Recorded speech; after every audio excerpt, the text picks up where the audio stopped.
done. Let's go.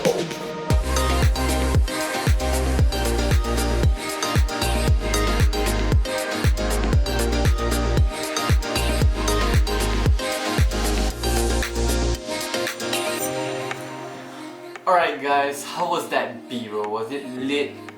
I haven't seen it myself yet, but I hope it is. Anyways, let's cut to the chase and jump into Davinci Resolve 16. Alright, so over here at the bottom there are multiple tabs, as you can see, and they have like different functions for each of them. Right now we are in the media tab. So to import your video, all you have to do is just right click, select import media, and just find the video you want. I'll select this reunion and open, and it is imported. Just that simple. But let's say it's like a video with multiple sections and you want to cut them. You can cut them one by one, but it'll take a lot of time. But I'll show you a way where it's just saves a lot of your time. So over here at the media, you can select media storage and it will show up this tab. And you look for the files and look for the video.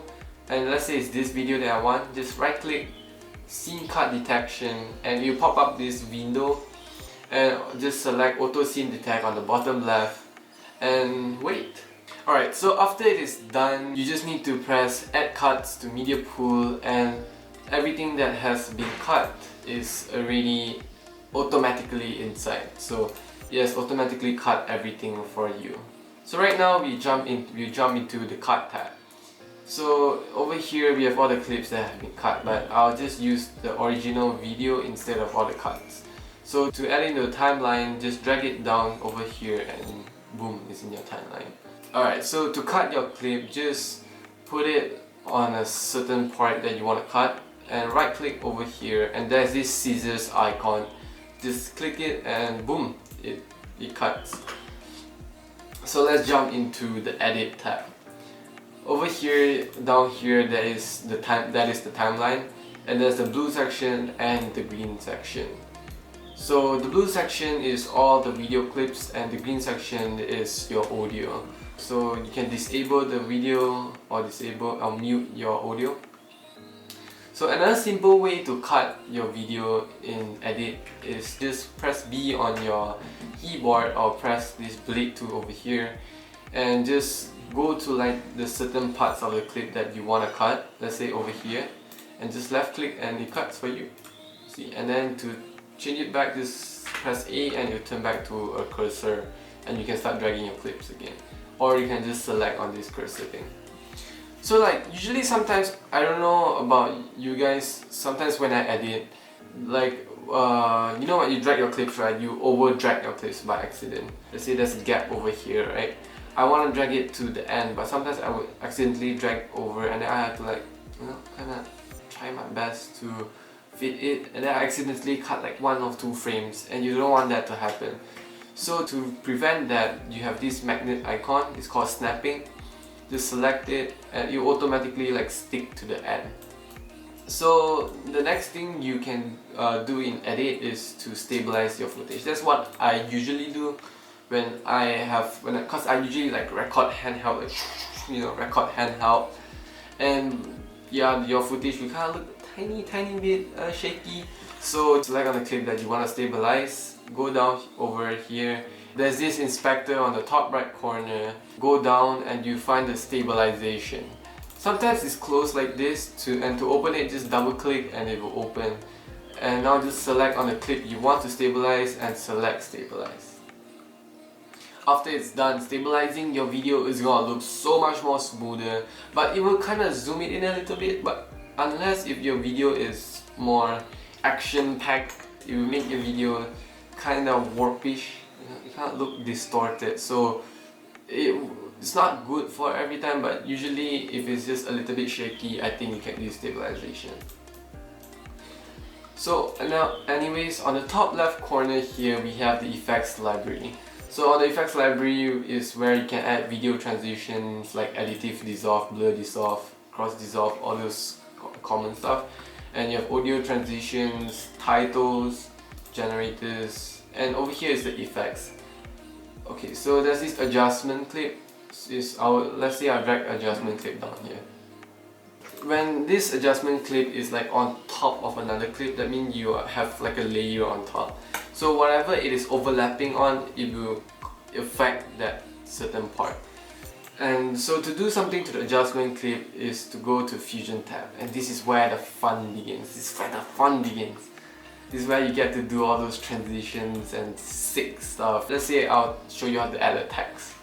Just press on text over here and drag it down to this line, and it will automatically merge it for you. And then now you can just type on anything you want, like hello, and you have the text. It's just that simple.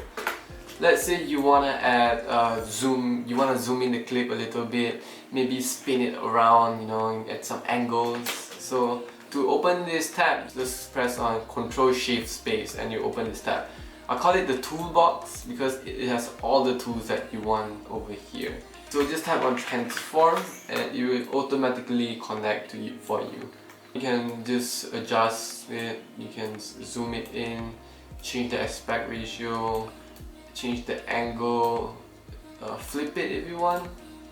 Canvas, you can change it to mirror, that means it will just duplicate it again, and boom, it will look like this when you go to edit tab. And to go full screen, if you wanna like check the video, just press on Ctrl F and it'll go full screen for you. Yeah, this is so trippy, what the hell? Okay, see, like it only affects until the end. After it goes to the end, it goes to a normal clip. Alright, so next over here, next we have the color tab. Color tab is basically where you do all your color grades or your color correction. There's so much things you can do on this tab to like change the mood, change the feel, you know, when you go for that bluish, saddy, moody tone, or you go for that orangey and warm tone. So you gotta play with this because there's so much things over here. I can't just explain everything in one go. You can play with the scopes. It shows you the parade, the waveform, the vector scope, the histogram. Alright, so next we have Fairlight. Fairlight is where you kind of play with audio, you know. Instead of video effects, you have audio effects. So on this mixer over on the right, you see there's only A1, that means that's my first audio track. So I'll show you how to add a low pass filter. So just select on this EQ and you show you this equalizer part. So just drag the 2 to 500 around there, and then drag 5 to around 1K, and you have your low pass filter.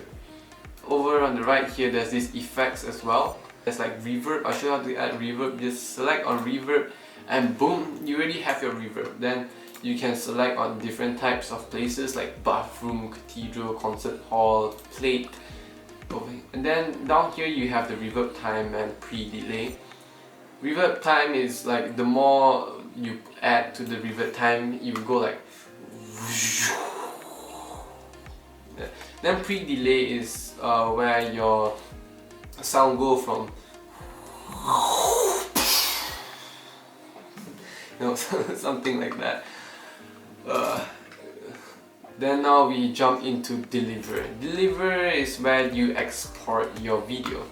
And we come to the end, you know, after the hard work, after all the edits, you know, hours of edits, you finally reach the deliver page. It's always the best page because you know you're done with it. So usually I will use the H.264 master codec because I think, if I'm not wrong, I think it compresses your video but it doesn't lose quality, or it doesn't lose that much of quality. So you can type your file name, as in like good stuff, and you can export your video. Format, I usually put QuickTime or MP4. Resolution, I will usually put 1080p myself, but let's say you're recording at 1080p, you can select 4K as well. You will upscale your video resolution and it will look better, but the quality will be there, but you use up more storage. And then for frame rate, I'll put 24 because, you know, that's the perfect frame rate for cinematicness. Just love, we all love that cinematic feel, right? Just you know, those movies, oh my gosh.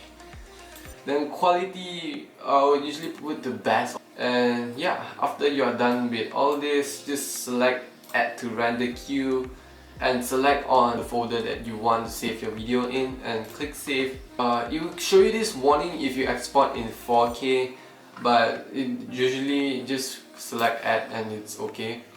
And then select start render, and all you have to do is just wait for your video to render, and boom, it's all done. It's all done. You have your video out, it's ready for YouTube, it's ready for wherever you want to post it, Instagram, wherever you want.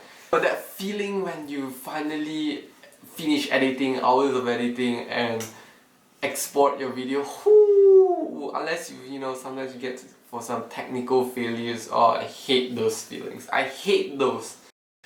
So you know, when I'm wearing this denim jacket and I'm actually sweating so much inside of it because I turned off the fan so you guys wouldn't hear the fan.